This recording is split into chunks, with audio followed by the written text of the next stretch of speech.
I think the traditional films that we see, theatrical films as we would like to probably say, have always faced challenges, right? When there was a boom of the VHS, which came a few decades ago, it changed the way people consume content. Suddenly they could watch it on a video cassette at home after release. Then came the satellite boom, and you saw with the onspring of ZTV, and then of course followed by so many other networks.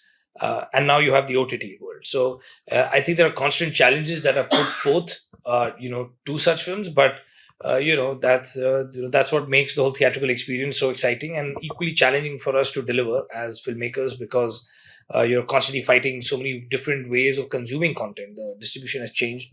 I think the kind of content has evolved. We're now scrolling for content half the time, so you're fighting with that as well. So but there's space for everything, there's space for everyone. And I'm a strong believer that a good film will always find an audience for itself. That's unquestionable.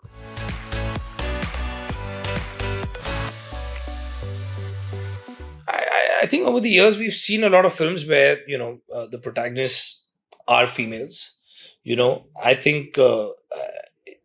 I think we should shy away from saying female-led films, because I find it very strange, because everything that's female-led is female-led, everything that's not female-led is just a film. So I feel like a film is a film. Whether the protagonist is a male or a female, it's incidental to the script. So I think we've reached there now, where you just want to watch a film for the film that it is. And I think we need to kind of rewire ourselves into not thinking that it's a female-led film anymore.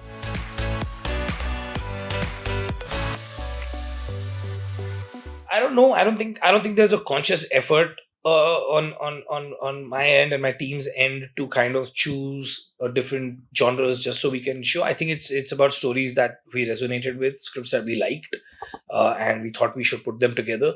We have a very interesting creative team in the office, and each one is very unique. So I think that kind of helps me also to kind of evolve and come up with different ideas, because everyone has their perspective, and there's an audience for everything, right? I mean, there's people like consuming different genres. There are people who only like consuming certain type of genres.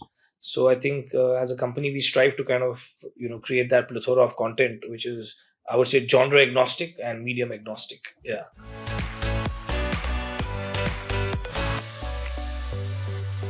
You heard me say, I'm glad they love the work, and I'd rather just leave it at that than risk it all over again. But no, right now, I mean, jokes apart, my focus is purely on writing and producing, and driving the company further, and pushing the narrative on the company. And I think for the now, that's where my focus is. I don't know what the future holds.